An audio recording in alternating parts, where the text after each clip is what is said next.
Jadi tema kita hari ini adalah stop kompromi ya. Jadi saudara sebagai orang percaya tinggal di Indonesia memang harus diakui penuh tantangan ya. Penuh tantangan untuk kemudian hidup harusnya sesuai dengan firman Tuhan, tetapi kita seringkali dipaksa untuk banyak berkompromi dalam menjalani kehidupan iman kita ini, ya kan? Jadi saudara, betapa banyaknya hal yang kita harus hadapi, ya, dan kebiasaan-kebiasaan yang terjadi di lingkungan kita, ya, sehingga akhirnya kita kompromi itu. Sebenarnya kompromi itu kalau arti kata itu bisa positif ya. Misalnya kalau saya mengajukan satu penawaran harganya 100 juta ya. Kemudian pembelinya menawar 80 ya kan. 80 juta. Oke deh, kita kompromi 90 juta. Ya, itu kompromi yang masih baik saudara ya, karena kompromi itu tidak dengan komitmen tidak mengganggu, tidak menurunkan kualitas ya. Nah, jadi seringkali begitu saudara ya, suami istri atau pacaran mungkin karena masih muda-muda ya. Wah, saya hari ini saya harus kerja sampai malam ya kan. Ya kalau gitu ya Sabtu kerja harus malam, padahal jadwalnya ketemu. Ya. Oke deh kalau gitu kita tunda hari Minggu habis kebaktian, ya kan? Kompromi saudara, kalau enggak, wah saya udah jadwal ketemu Sabtu harus ketemu. Wah saudara nggak kompromi saudara ya, dan akhirnya putus kalau pacaran begitu ya. Nah saudara, banyak sekali hal-hal yang sebenarnya kompromi itu terjadi dan positif. Ya. Kita tidak bisa jadi orang yang kaku. Ya. Oh tidak bisa, ya. Asal apa saudara? Asal tidak mengorbankan nilai-nilai, ya, kualitas, ya. Tapi saudara, yang kita persoalkan di stop kompromi ini adalah kompromi yang tidak sehat, yang negatif, ya.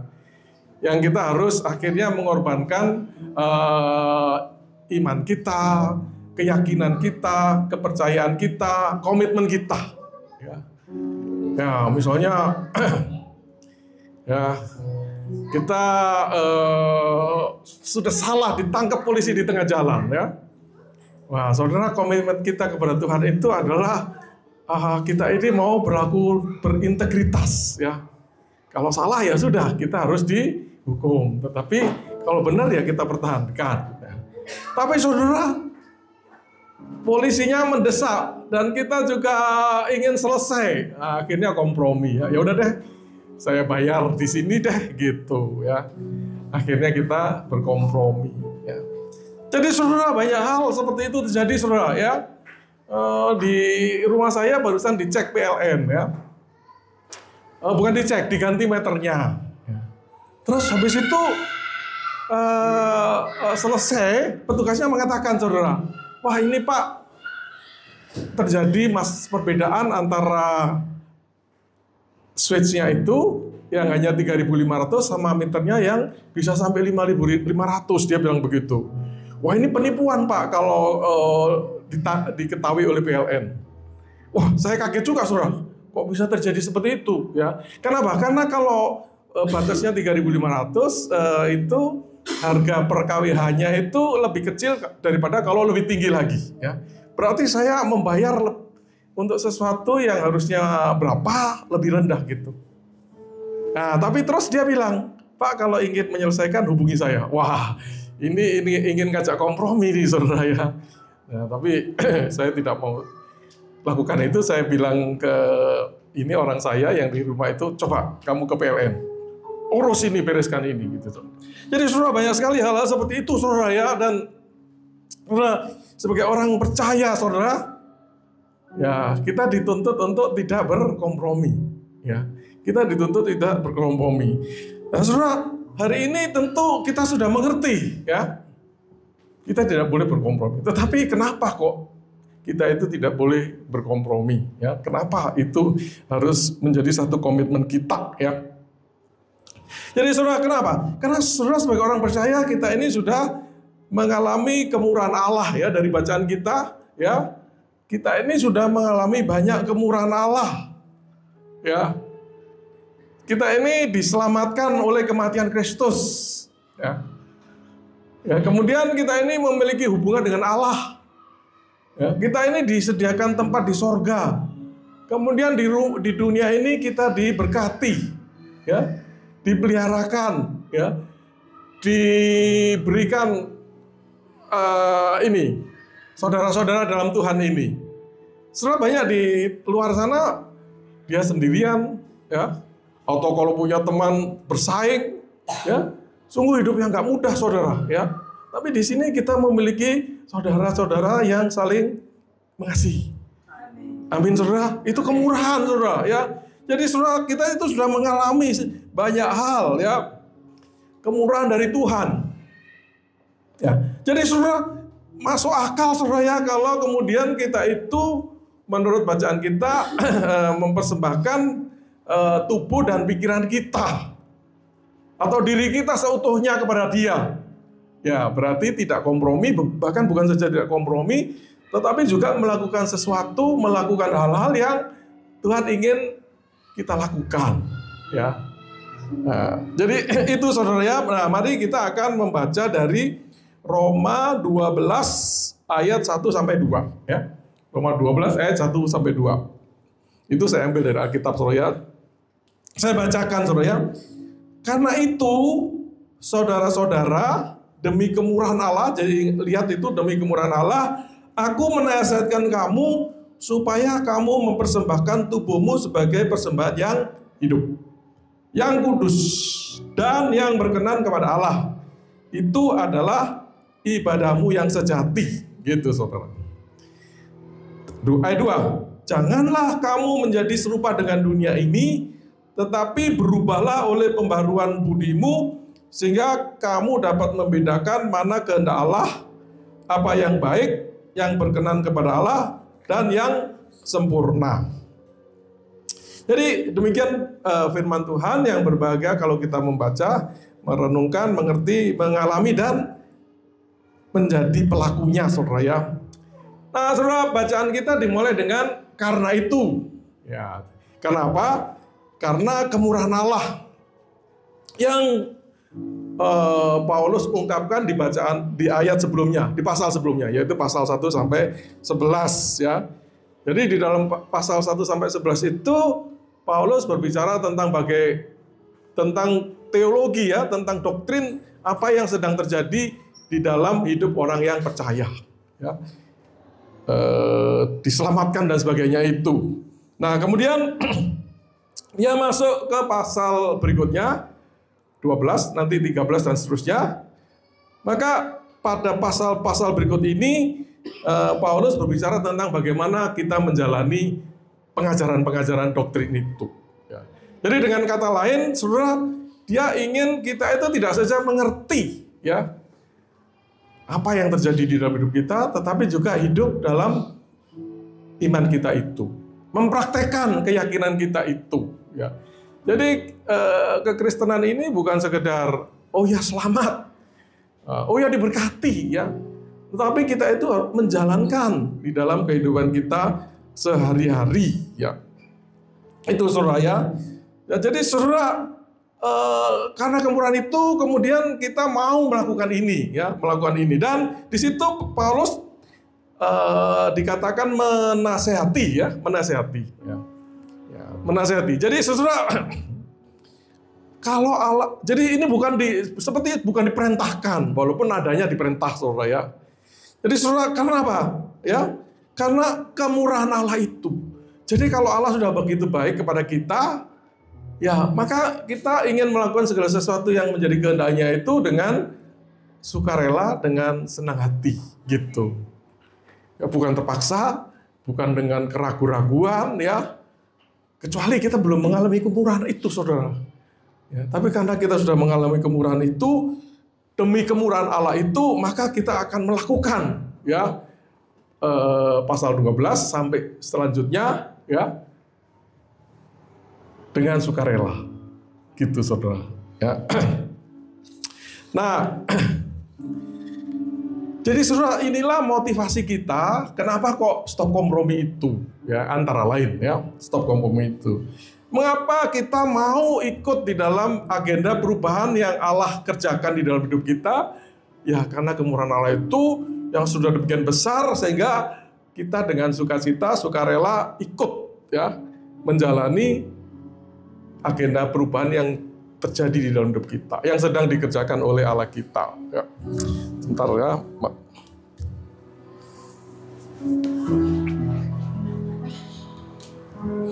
Jadi saudara, apa yang disebutkan oleh Paulus sebagai kemurahan itu? Antara lain saudara, ya, nanti kalau saudara baca di ayat pasal 6 ayat 16 sampai 18 itu berbicara tentang bahwa kita ini dulu dikuasai oleh dosa, ya. Jadi kalau kita belum percaya, maka kita ini sudah tidak bisa tidak berbuat dalam dosa, dikuasai dosa, hidup dikuasai dosa. Tetapi ketika kita terima Dia, maka dosa tidak menguasai diri kita. Ya, kita bisa menolak dosa walaupun kita masih jatuh di dalam dosa. Jadi kita bisa dicobai, tetapi kita bisa melawan, bisa menolak. Itu, ya. Kemudian di pasal 5 ayat 9 itu berbicara tentang kita diselamatkan dari murka Allah. Jadi saudara, kalau kita itu belum diselamatkan, ya, berarti belum diampuni, kita masih hidup dalam dosa, maka kita ini akan mengalami murka Allah. Ya, murka Allah berarti akan dihukum oleh Allah kita itu. Kenapa? Karena Allah itu membenci dosa. Ya. Nah, saudara, kita dibebaskan dari murka Allah itu. Jadi ini satu kemurahan, saudara. Ya, ya, kita punya orang tua, ya, kita salah sama dia. Ya. Wah, saudara, ya, kita bermusuhan dengan orang tua kita, tapi kemudian dia datang dan mengampuni, ya, menerima kita kembali, ya. Jadi ini kemurahan saudara, ya, itu. Dan kemudian orang tua kita bilang, udah, kamu tinggal sama saya, ya, ini akan saya wariskan kepada kamu, gitu, saudara, ya. Surga ini akan saya wariskan kepada kamu, itu. Jadi ini kemurahan, saudara, ya. Kemudian nanti di Roma 6 ayat 23 itu dikatakan kita itu menerima hidup kekal. Ya, berarti nanti kita akan hidup bersama dengan Allah kita selama-lamanya di dalam segala kemuliaannya itu. Tidak ada tangis, tidak ada sakit penyakit, ya, tidak ada kedukaan. Kita hidup di dalam sukacita sepenuhnya bersama dengan Dia. Apakah ini bukan anugerah? Apakah ini bukan kemurahan, saudara? Ya. Nanti di ayat 2 dikatakan kita ini dengan menerima Dia, maka kita mendapatkan akses kepada anugerah Allah itu. Ya. Jadi kita ini ada jalan, ya, untuk ketemu Tuhan, untuk akhirnya masuk ke surga, saudara. Bukankah ini kemurahan yang kita terima, ya? Dan kita didamaikan dengan Allah kita, saudara, ya. Saudara, ketika kita hidup dalam berdosa, maka kita ini bermusuhan dengan Allah, ya. Dan kalau ada dosa utama manusia adalah kesombongan, ya. Sombong. Nah, karena dia ingin bebas dari Allah yang menciptakan dia, saudara. Ya, ingin bahkan Hawa itu ingin sama seperti Allah, mengerti kehidupan, menjalani kehidupan sendiri seperti Allah itu. Nah, Allah membenci dosa ini, bahkan melawan dosa ini, saudara, ya. Ya, seperti saudara bisa lihat, ya, orang kalau sombong itu titik tertentu akan jatuh, saudara. Ya, coba aja lihat di politik, saudara, ya. Partai yang orang bilang sombong, wah, akhirnya susah, saudara, ya. Gubernur yang kayaknya hebat tapi menjadi sombong, akhirnya susah, saudara, ya. Kenapa, saudara? Karena Allah melawan orang yang sombong. Jadi hati-hati, saudara, jangan sampai menjadi orang yang sombong, saudara, ya. Karena bukan saja Allah tidak suka, tapi Allah akan melawan saudara, gitu, saudara, ya. Jadi kita harus jaga hati. Jadi saudara, itulah kemurahan-kemurahan Allah, ya. Sehingga saudara, kita itu harus menerima ini dengan ucapan syukur, ya, dengan ucapan syukur. Dan dengan itu kita akan memiliki kemauan untuk hidup dipimpin oleh Tuhan kita. Ya. Nah, kalau saudara kita tidak tahu bahwa kita ini mengalami kemurahan-kemurahan itu, maka semua yang kita jalani untuk Tuhan menjadi beban, ya. Ke gereja beban, melayani beban, ya, memberi beban, ya. Karena saudara tidak mengerti, ya, bahwa Allah itu sebenarnya sudah demikian murah hati kepada kita. Amin. Ya, tidak banyak saudara orang yang ada di tempat ini atau di gereja manapun dibandingkan dengan seluruh masyarakat Indonesia ini, ya. Tapi kita ada di tempat ini, ya, diberitahu apa yang Tuhan lakukan di dalam hidup kita, ya, ada di dalam firman-Nya, maka sungguh kita adalah bagian yang menerima kemurahan Allah itu, ya. Itu saudara, ya. Karena itu saudara, agar kita itu memiliki kerinduan, ya, memiliki kemauan untuk hidup menyenangkan hati Tuhan kita, ketahui apa yang terjadi di dalam hidup kita. Ingat, ya. Jadi saudara, kalau di dalam ibadah demi ibadah disampaikan bahwa oleh darah Kristus kamu sudah diselamatkan, dalam hati saudara, amin dan puji Tuhan. Jangan pikir, wah itu, ngomongnya itu lagi, ngomongnya itu. Saudara, ini penting bagi kita bahwa itu kita alami, ya. Kita sadari, ya, bahwa Allah itu pemurah bagi kita. Sehingga kita kemudian menjalankan kehidupan yang Tuhan berikan kepada kita ini dengan penuh sukacita, ya. Dan kemudian kita berubah, ya, menjadi pribadi yang Tuhan inginkan. Itu saudara, motivasinya, ya. Nah saudara, di dalam bacaan kita ini maka ada dua respon, ya, yang kita orang percaya harusnya alami, ya, lakukan, ya. Satu, saudara, persembahkanlah tubuhmu sebagai persembahan yang hidup. Tubuh, ya. Persembahkanlah tubuhmu sebagai persembahan yang hidup. Kedua adalah berubahlah oleh pembaruan budimu. Budi itu pikiran, saudara, ya. Budi bukan Pak Budi, ya. Budi pikiran, ya. Jadi pertama adalah persembahkanlah tubuhmu sebagai persembahan yang hidup, ya, yang kudus, yang berkenan kepada Allah. Dikatakan itulah ibadahmu yang sejati, ya.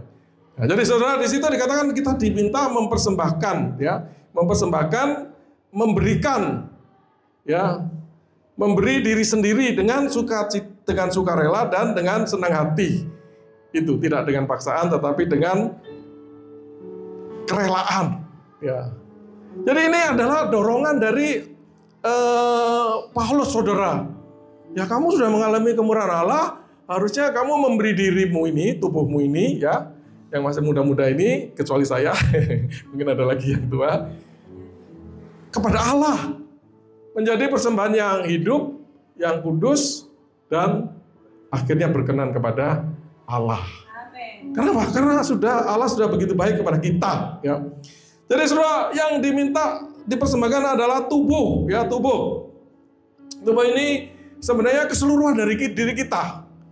Ya, kan tidak mungkin kita memberi tubuh tetapi pikiran kita tidak, kan tidak gitu, ya. Walaupun nanti ditegaskan lagi di ayat kedua, berubahlah oleh pembaruan akal budimu.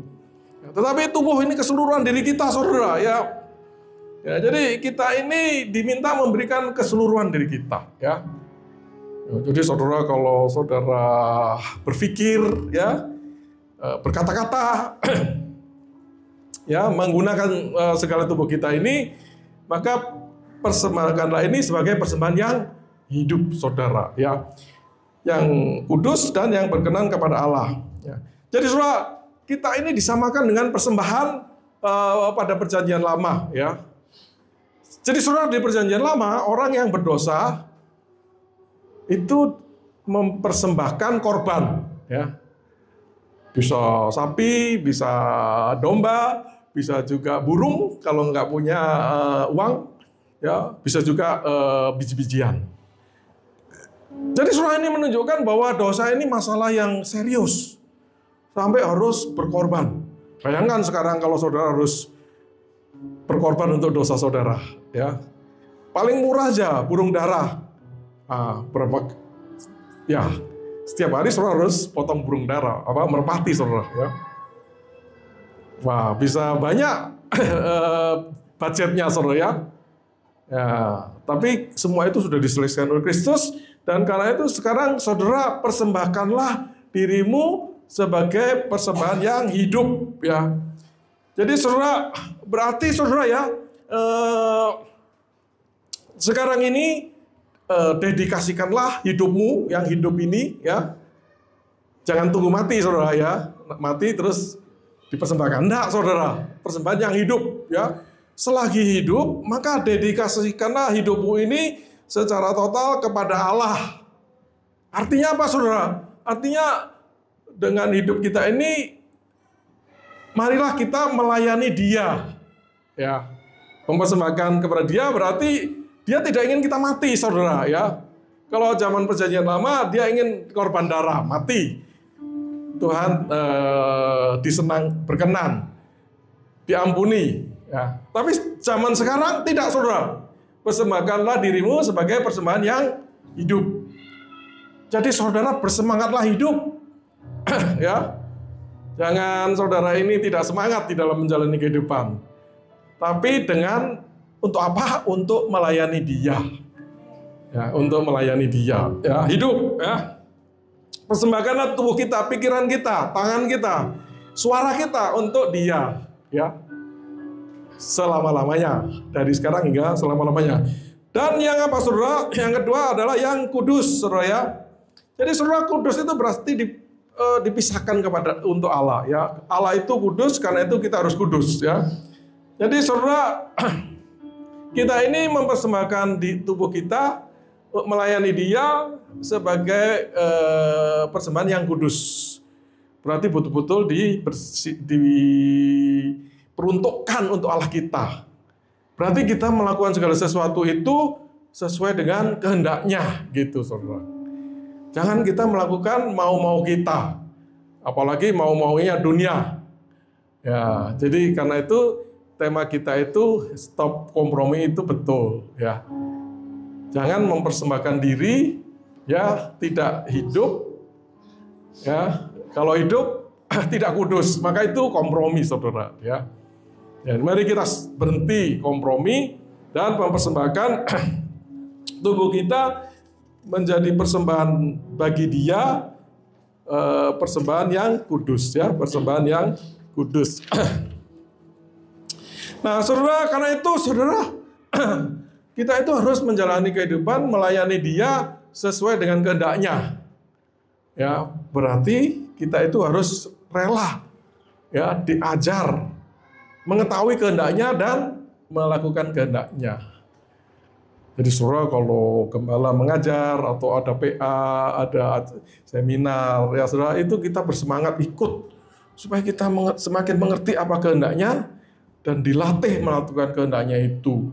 Sehingga kita mempersembahkan tubuh kita yang hidup ini dengan kudus. Karena apa? Karena kita jalani, kita kerjakan sesuai dengan kehendaknya. Ya, itu saudara, ya. Nah saudara, yang karakter ketiga atau ciri ketiga adalah berkenan kepada Allah, saudara, ya. Jadi saudara, persembahan yang diberikan pada perjanjian lama itu, kalau itu yang terbaik, ya, seperti yang dipersembahkan oleh Abel, ya, yang mempersembahkan binatang itu berkenan, diterima, saudara. Tapi persembahan Kain yang berupa pertanian itu, karena tidak sesuai dengan kehendak Tuhan, Tuhan menghendaki binatang, ya, untuk korban. Tapi Dia mempersembahkan yang lain, tidak berkenan, ditolak, ya. Akhirnya Kain marah, dan akhirnya kita tahu dia membunuh Abel. Jadi saudara, kita juga harus mempersembahkan persembahan itu hidup dan berkenan, ya. Ya, jadi saudara, kalau kita mempersembahkan apa yang kita persembahkan ini kudus ya, hidup ya, maka itulah yang berkenan kepada Allah kita. Jadi kuncinya adalah kita mengenal kehendaknya, melakukan maka kudus, dan ketika kita berikan itu dengan sepenuh hati, maka itu akan berkenan kepada Dia gitu semua. Ya. Nah, saudara, itulah yang dikatakan adalah ibadahmu yang sejati gitu, saudara. Jadi ya, saudara beribadah di sini boleh ya. Tapi beribadah yang sejati itu adalah mempersembahkan tubuh kita ya seutuhnya, segala waktu ya, sesuai dengan kehendaknya. Maka itulah ibadahmu yang sejati. Termasuk hari ini kita beribadah di sini. Ya. Tapi ini tidak berhenti di sini, saudara ya. Masuk ke dalam kehidupan sehari-hari pun adalah ibadah kita yang sejati, yang diharapkan oleh Allah kita. Ya. Nah, jadi saudara, itu dikatakan ibadahmu yang sejati. Ya.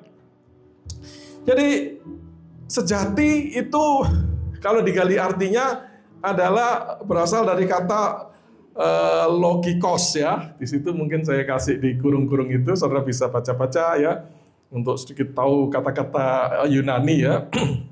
Logikos itu kan dengar kata logis ya, masuk akal gitu. Masuk akal ya. Tapi juga artinya itu logis berarti sesuai dengan kebenaran gitu. Sesuai dengan kebenaran. Tentang apa? Tentang kehendak Allah. Jadi saudara, kalau kita mempersembahkan tubuh kita secara kudus ya, itu berarti itulah ibadah sejati. Itulah ibadah yang sesuai dengan kebenaran. Gitu saudara. Ya. Itulah ibadah yang sesuai dengan kebenaran. Nah, kalau saudara pikir saudara cukup minggu kebaktian, wah itu tidak sesuai dengan kebenaran, ya. Itu bukan ibadah yang sejati. Itu ibadahmu saja gitu. Itu kompromimu saja gitu, saudara, ya. Nah, gitu ya. Jadi saudara itu ya. Jadi ibadahmu yang sejati apa? Adalah kalau kita mempersembahkan tubuh kita kudus dan berkenan kepada Dia sesuai dengan kehendaknya.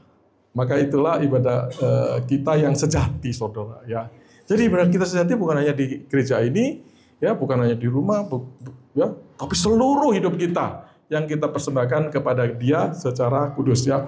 Nah, saudara, bagaimana kita mempersembahkan tubuh ini sebagai korban yang hidup sehingga merupakan ibadah yang sejati? Ya, jadi saudara kita perlu melatih ya supaya kita lakukan itu. Ya. Karena itu saudara, mari kita menjadikan ibadah ini sesuatu yang penting bagi kita, ya, yang prioritas. Ya. Jadi saudara jangan ada acara lain, ya, saudara pilih acara lain. Ya. Seringkali saya nggak tahu kalau Nias ya, tapi kalau suku lain ada acara apa sosial, wah lebih penting saudara ya. Ya, nggak ibadah, nggak apa-apa, tapi yang acara itu yang saya harus hadir. Itu berarti bukan ibadah yang sejati. Ibadah yang sejati, saudara menganggap ibadah ini penting, prioritas. Ya, harus saya kerjakan. Termasuk di dalam kehidupan sehari-hari itu, penting saya persembahkan kepada Tuhan. Itu saudara ya. Jadi saudara, karena itu kalau ada ibadah minggu, ya mungkin ada di tengah minggu, ada di keluarga, ada di kantor ya. Ya, saudara jadikan itu prioritas untuk diri saudara. Ya, karena kita ingin apa? Kita ingin mempersembahkan tubuh kita ini menjadi persembahan yang hidup, kudus, berkenan, ya. Yang merupakan ibadah yang sejati. Nah, berarti hidup kita ini harus dipenuhi dengan ibadah. Tanda-tanda ibadah itu ya ibadah seperti ini, saudara ya. Supaya ketika kita masuk di dalam kehidupan sehari-hari, itu bisa menjadi ibadah. Ya. Dengan firman Tuhan dan sebagainya, kita kemudian terapkan di dalam hidup kita hari lepas hari. Nah, jadi saudara, poin kedua, bagaimana kita menjadikan hidup kita ini persembahan yang hidup dan menjadi ibadah yang sejati adalah dengan menjadikan semua kegiatan hidup kita itu ibadah. Bekerja menjadi ibadah. Berarti saudara, ibadah berarti segala sesuatu kita lakukan untuk kemuliaannya atas nama Kristus. Ya. Jadi kalau kita bekerja, saudara, ingat ini saudara persembahkan kepada Dia. Datang ke kantor, ya, kalau saudara bekerja di kantor, berdoa. Sepanjang hari ingat Tuhan, saudara bawakan di dalam doa. Akhir daripada hari kerja, saudara berdoa. Maka saudara menjadikan semua hari kerja itu ibadah saudara. Saudara persembahkan kepada Dia, ya. Itu ini. Nah, saudara, kemudian apa yang kita bisa lakukan supaya kita menjadikan hidup ini ibadah sejati? Maka saudara carilah kesempatan supaya saudara bisa melayani Dia, ya. Dalam bentuk apapun, saudara, ya. Mungkin saudara bersihkan ruangan ini, ya kan? Mungkin saudara atur tempat duduknya. Saudara bertemu dengan satu dengan yang lain, menyalami, memberikan penghiburan, memberikan kekuatan. Kalau ada yang sakit, saudara datangi, ya. Kalau ada yang membutuhkan, saudara tolong, ya. Saudara diminta menjadi pemain musik, saudara layani dengan sepenuh hati. Saudara diminta mengaji sekolah minggu, saudara bisa menjadi guru sekolah minggu, saudara lakukan dengan sepenuh hati. Saudara carilah kesempatan-kesempatan untuk melayani Dia, ya. Dan jadikan itu adalah ibadah. Bukan sekedar saudara jadi orang yang, wah, saya orang penting ini, saya bisa berkhotbah, saya bisa mengajar, saya bisa dipakai Tuhan. Saudara, bukan begitu, saudara, ya. Jadikan apa yang kita kerjakan ini, pelayanan kita ini ibadah kita, ya. Saudara, ada satu lagi yang kita bisa pikirkan untuk menolong kita menjadikan hidup kita ini ibadah yang sejati. Ya. Adalah apa, saudara? Saudara, kalau kita ingin mempersembahkan, ya, berarti kita itu harus bisa menguasai diri kita, saudara. Ya. Menguasai tubuh pikiran kita ini. Nah, ini kan tidak mudah, saudara. Ya, ya, saudara coba tutup mata, ya. Ini nggak usah sekarang, nanti di rumah aja, ya. Tutup mata, kemudian coba saudara tidak mikir apa-apa. Ya, saya yakin saudara akan kesulitan, ya. Jadi itu perlu dilatih, saudara. Nah, saudara, saya lihat, saudara, ya, ada anak-anak saya, istri saya, ya. Kalau bangun tidak bisa langsung bangun, saudara, ya. Ada yang lama sekali baru bangun. Ya, lama-lama makin dewasa mereka makin bisa, ya. Sampai ada yang sampai dewasa pun tidak bisa cepat bangun, ya. Jadi saudara, kita itu harus bisa menguasai tubuh kita, baru kita itu bisa mempersembahkan tubuh kita, ya. Bagaimana caranya, saudara, ya? Caranya yang paling praktis adalah saudara lakukan apa? Olahraga, saudara. Bangunlah kebiasaan olahraga, saudara, ya. Ya. Karena ini sesuatu yang, ya, kalau belum biasa membosankan, ya. Ya. Jadi saudara mempersembahkan tubuh kita ini seringkali sulit, ya. Karena bukan kayak kalau nonton gitu, ya, kalau main media sosial itu kayaknya enak sekali gitu, ya. Tapi ketika kita harus melayani, kita harus mengunjungi orang, ya. Kita harus mendengarkan orang yang berkeluh kesah kepada kita. Itu tidak mudah, saudara, ya. Itu perlu dilatih, ya. Nah, dan saudara, pikiran tubuh ini kan menyatu, saudara, ya. Ya, jadi kita perlu melatih dari semua, ya, termasuk tubuh. Nah, melatih tubuh adalah olahraga, saudara, supaya saudara bisa menaklukkan tubuh saudara.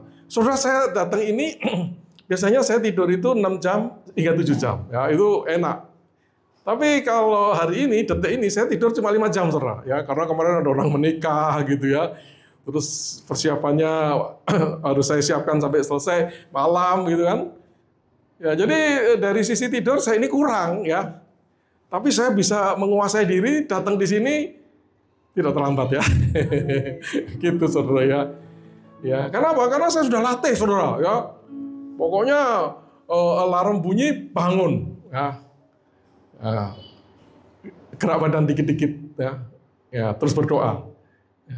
Udah, terus gerak aja, saudara, ya. Sehingga nggak sulit saya datang ke sini tidak terlambat. Sebenarnya saya bisa datang lebih pagi, ya, tapi saya berhenti di tengah jalan, karena mata saya juga capek, jadi istirahat sebentar, ya. Nah, sampai sini saya bisa lebih awal, saudara, ya, gitu. Kenapa? Karena saya berangkat 2 jam sebelum jadwal jam 10 ini, dan hanya butuh 1,5 jam lebih lah, mungkin sekitar 1,5 jam untuk tiba di sini, ya. Apalagi kalau ngebut, ya. Jadi lakukan olahraga, ya. Ini tip dari saya, saudara, olahraga seminggu 4-5 kali, ya. Lari pagi, jogging, syukur bisa renang, apa saja, saudara. Yang penting olahraga. Itu nomor 1, saudara, ya. Persembahkanlah tubuhmu. Penting sekali tubuhmu ini, saudara, ya. Jadi saudara perhatikan tubuh saudara ini, ya. Saya lihat sih, saudara, tubuhnya sehat-sehat, ya, bajunya rapi-rapi, itu sudah baik, saudara, ya. Apalagi yang lagi tugas ini seragam, wah, luar biasa, ya. Jadi, saudara, jangan abaikan tubuh ini. Tubuh ini sangat penting. Ini kita persembahkan kepada Tuhan kita, ya. Saudara, nomor 2 adalah berubahlah oleh pembaruan akal budimu, ya. Itu tidak ada kata-kata dan-nya, saudara. Kadang-kadang di bahasa Inggris ada tambah dan, ya, supaya seolah-olah ada 2 hal. Tetapi sebenarnya itu nyambung saja, ya. Ya, kalau saudara baca ayatnya itu langsung aja, ya. Ini tidak ada kata-kata sambungnya, saudara, ya. Jadi saudara, kalau kita mempersembahkan tubuh, maka tidak bisa tidak dimulai dari pikiran, ya. Dimulai dari pikiran. Ya, kenapa? Karena pikiran inilah yang mengarahkan tubuh kita, saudara. Ya, pikiran kita mengatakan apa, ya tubuh kita akan ikut. Bangun, saudara, ya.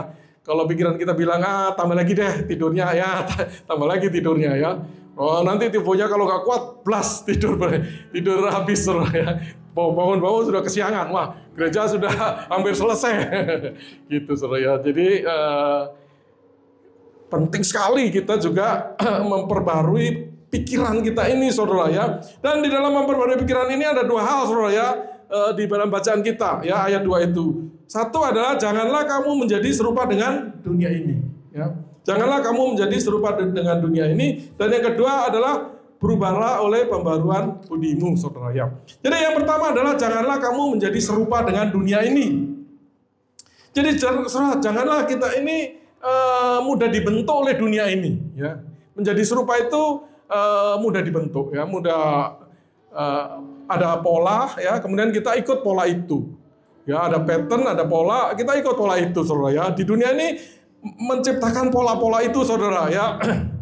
Ya, pola-pola berpikir, ya.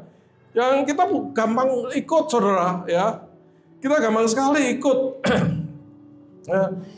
Jadi dunia ini, zaman ini, saudara, ya, menciptakan cara-cara berpikir yang, ya, kita kalau tidak waspada, kita gampang ikut, ya, gampang ikut, ya. Misalnya apa? Ini, misalnya, ya, Tuhan ini ya baik, ya. Ya, misalnya begitu. Tuhan itu baik, ya benar, saudara, ya. Tapi Tuhan itu baik dan akan mengampuni apapun yang kamu perbuat, ya. Ya, padahal Tuhan ini tidak suka dosa menurut firman Tuhan, ya. Tapi ajaran gereja bisa mengatakan bahwa Tuhan itu baik, ya. Itu benar, tapi saudara ingat, Tuhan juga mengajarkan bahwa Tuhan itu membenci dosa. Ya, itu, saudara, ya. Jadi saudara, banyak hal, misalnya banyak hal berhubungan dengan sukses, ya. Kalau kamu menjadi orang percaya, kamu akan sukses. Sukses adalah ini, ya, kamu kaya, kamu bahagia, ya, kamu tidak akan sakit. Saudara, itu pengajaran-pengajaran dunia yang memasuki kekristenan, ya. Nah, saudara, jangan sampai dibentuk oleh pengajaran-pengajaran seperti itu, ya. Atau ada lagi yang mengatakan begini, semua agama itu sama, ya. Semua agama itu baik, ya, akan membawa orang ke sorga. Saudara, Alkitab mengatakan bahwa hanya melalui Kristus orang diselamatkan. Akulah jalan dan kebenaran dan hidup. Tidak ada seorang pun yang datang kepada Bapa kalau tidak melalui aku. Tapi di dunia, apalagi di negara kita yang kita minoritas ini, ya ada hamba-hamba Tuhan yang mengajarkan semua agama baik, semua membawa kepada surga, membawa kita ke surga. Terus ya sudah, akhirnya kita ya toleran, ya toleran baik saudara ya. Tapi kemudian ya kita tidak ada usaha lagi menyampaikan kabar baik ini. Kemudian terjadilah pernikahan dengan siapa saja, karena tahu semua baik, gitu saudara. Jadi saudara kita harus hati-hati, karena apa saudara? Karena kita ini ingin mempersembahkan tubuh kita yang kudus ya, yang sesuai dengan kehendaknya, bukan sesuai dengan kehendak dunia. Karena itu apa? Karena itu jangan menjadi serupa dengan dunia ini. Jangan berpikir seperti dunia ini berpikir. Jadi saudara, justru gereja ini dibutuhkan suara-suara yang berbeda, ya, suara-suara kebenaran. Ya, kalau di sana mengatakan apa, kita harus mengatakan yang benar. Ya, jangan berpasangan dengan pasangan yang tidak sepadan. Udah jelas saudara ya, itu ya. Jangan kompromi ya. Sebenarnya kata kompromi di Alkitab tidak ada ya. Kata itu persisnya tidak ada ya. Tetapi banyak kata-kata jangan. Ya, ketika kita tidak mengerjakan yang ketika kita mengerjakan yang jangan, berarti kita kompromi saudara. Ya. Gitu ya. Jadi saudara, kita ini sebenarnya tidak saja diperlukan untuk tidak kompromi ya, tetapi kita harus menjadi suara kebenaran itu. Ya. Kita harus menjadi suara kebenaran itu. Kebenaran sejati itu. Karena itu kita ini di tengah dunia disebut sebagai garam dan terang dunia, saudara. Itu. Ya. Jadi, nah, saudara, masalahnya apa? Karena kita jangan menjadi serupa dengan dunia, ya. Ya, itu nanti ada di ayat-ayat berikut lagi, Yakobus 4 ayat 4, 1 Yohanes 2, 15-16, ya. Jadi, saudara, Yakobus mengatakan kalau kita menjadi serupa dengan dunia, ya, itu seperti menjadi sahabat dunia. Ya, menjadi sahabat dunia, saudara, kan kita meniru orang yang kita hargailah, ya. Kita hargai, ya. Jadi kalau kita menjadi serupa dengan dunia, berarti kita menjadi sahabat dunia. Dan dikatakan orang yang menjadi sahabat dunia, ia menjadikan dirinya musuh Allah. Gitu, saudara. Jadi tidak bisa kita ini mau menjadi serupa dunia, ya. Kita hidup di dunia, kita bergaul dengan orang-orang dunia, tidak apa-apa saudara ya, dan memang perlu, karena kita adalah garam dan terang dunia. Tetapi kalau kita menjadi seperti mereka, berarti kita mencintai mereka, maka kita ini menjadi musuh Allah, gitu saudara. Terus Yohanes mengatakan ya, bahwa kalau kita mengasihi dunia, kalau kita menjadi serupa itu seperti mengasihi dunia, dan kalau kita mengasihi dunia maka kasih kepada Bapa tidak ada di dalam diri kita. Jadi saudara, kalau kita mengasihi Bapa, ya kita ingin menjadi seperti Bapa saja saudara. Tidak ingin menjadi serupa dunia, kecuali dunia menjadi serupa seperti Bapa ya. Karena tidak bisa ya, karena dunia ini dunia yang berdosa ya. Jadi saudara, karena itu kita di judul hari ini adalah stop kompromi itu ya. Sudah, kita jangan mau menjadi seperti dunia. Kita mau menjadi seperti Kristus. Ya. Tidak saja taat, tetapi juga bahkan melakukan hal-hal yang menjadi kehendaknya. Kita ini kalau istilahnya politik tegak lurus pada Kristus. Ya. Ya, kalau orang-orang kan bilang tegak lurus pada Jokowi. Ya. Kita tegak lurus pada Kristus. Itu aja saudara ya. Itu dua yang pertama. Dua yang kedua adalah berubahlah oleh pembaruan akal budimu ya, berubahlah oleh perubahan budimu ya, sehingga kamu dapat membedakan kehendak Allah ya, yang baik, berkenan dan yang sempurna ya. Jadi saudara, berubah ini kalau bahasa Inggris ada yang menerjemahkan transformasi. Kata-kata itu kan bagus ya, diubah ya. Kalau bahasa aslinya itu metaporfo, yang timbul kata metamorfosis ya. Ya, saudara tahu kan kata itu, kalau dulu saudara di SD SMP itu diajarin dari ulat menjadi kupu-kupu, itu metamorfosis ya. Berubah saudara bentuknya ya. Ulat kan jelek saudara, ya jijik kita kalau lihat ulat. Tapi kalau kupu-kupu kan indah saudara ya.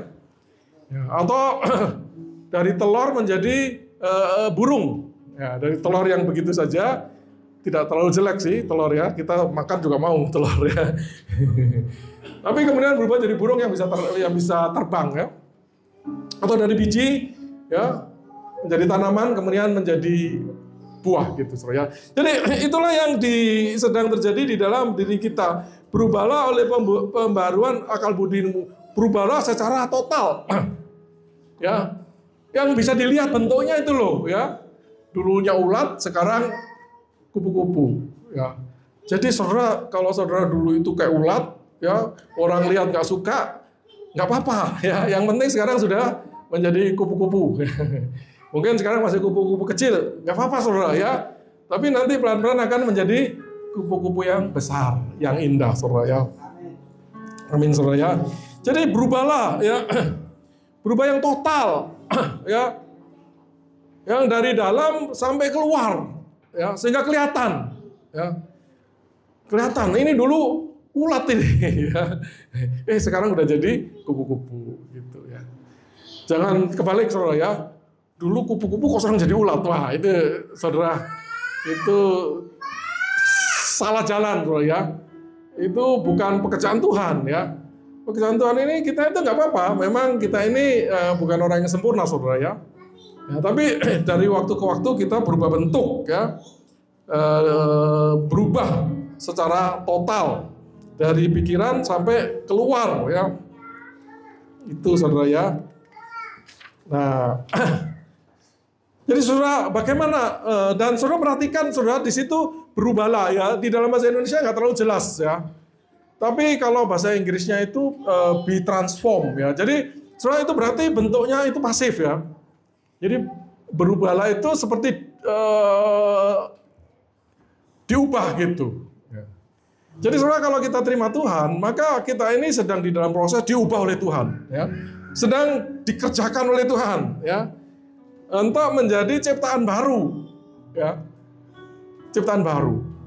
Tadinya ciptaan lama, ya, rusak, terus diubah menjadi ciptaan yang baru.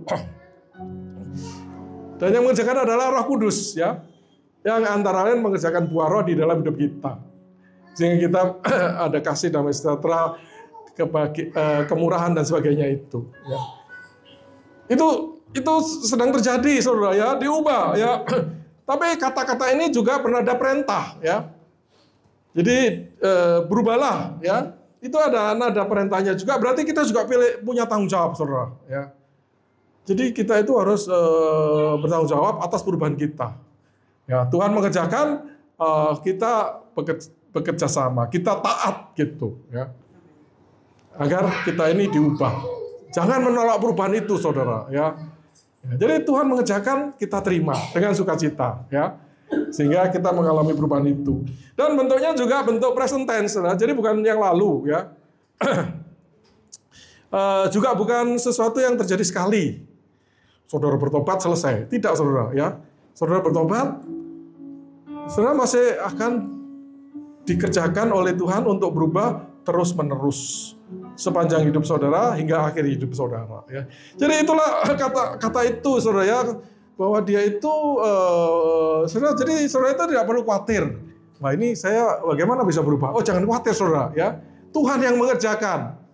Nah, gitu saudara. Tapi ketika Tuhan mengerjakan, maka kita taat ya, dan kita sadar ini adalah sesuatu yang terjadi sepanjang hidup kita ya.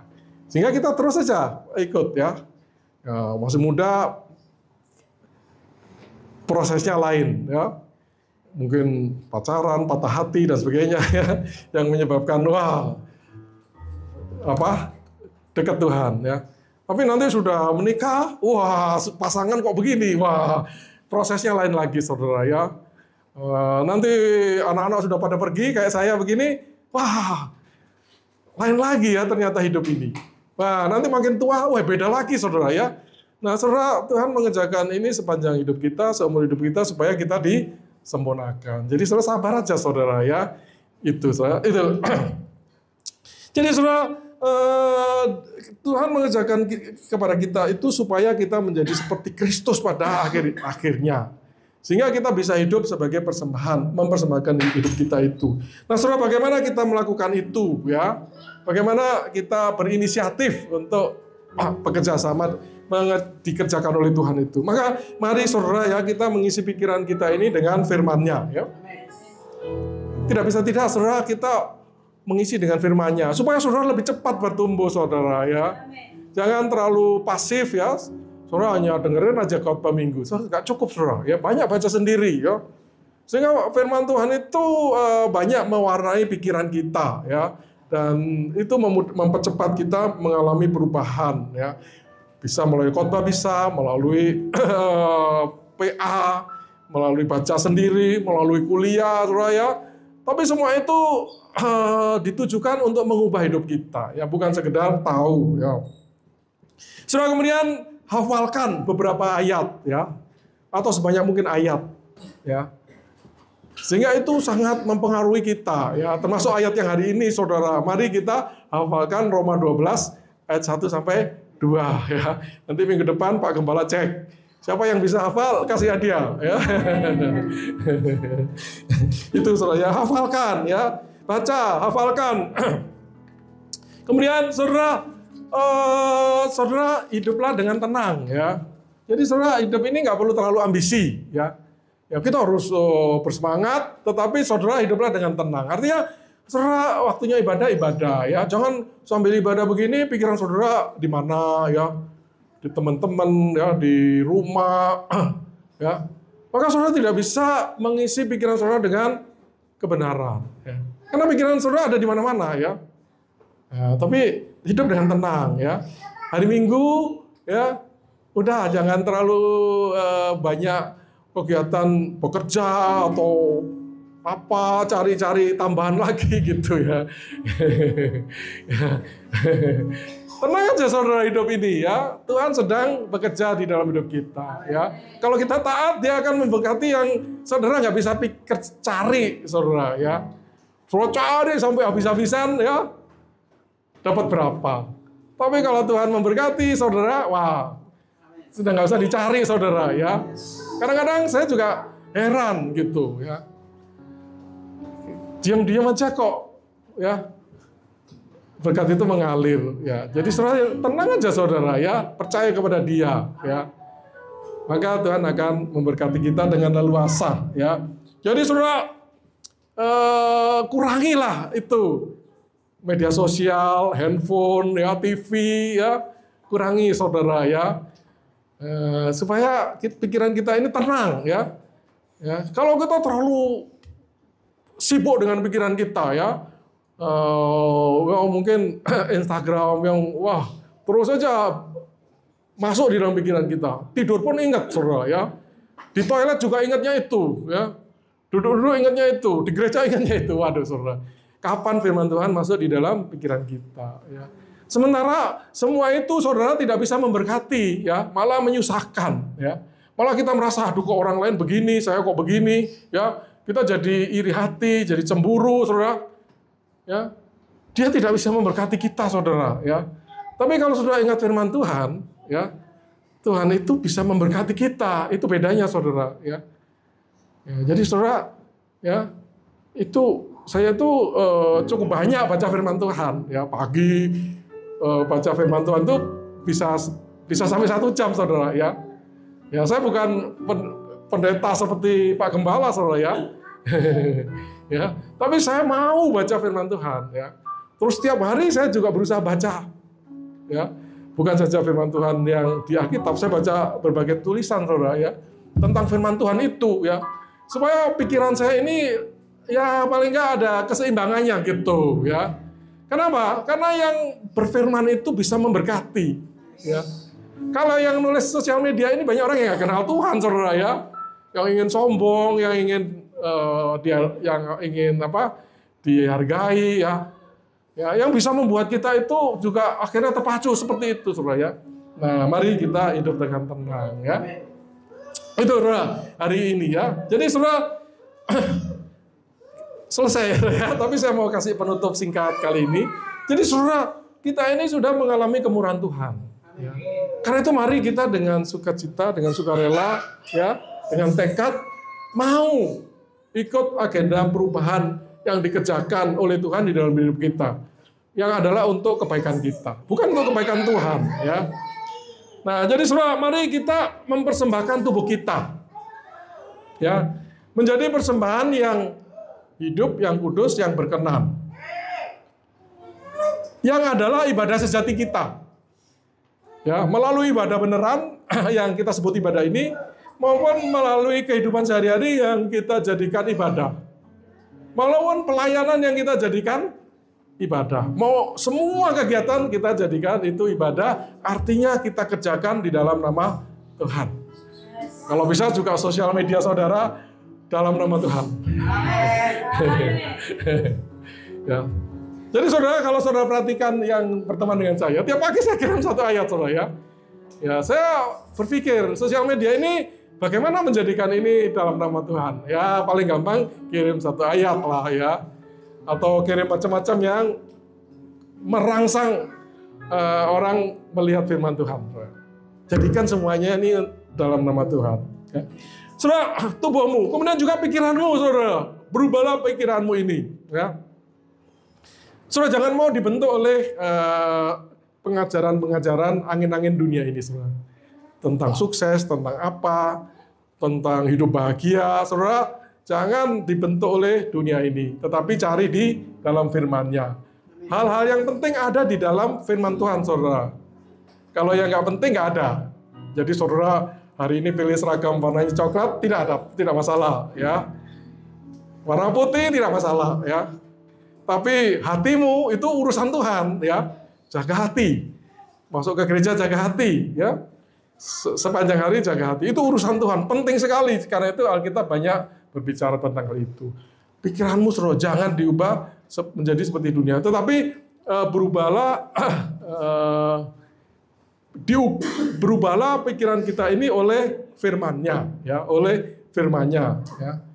Berubahlah pikiran kita ini semakin sesuai dengan firman Allah itu, ya. Berarti kita harus isi dengan pikiran.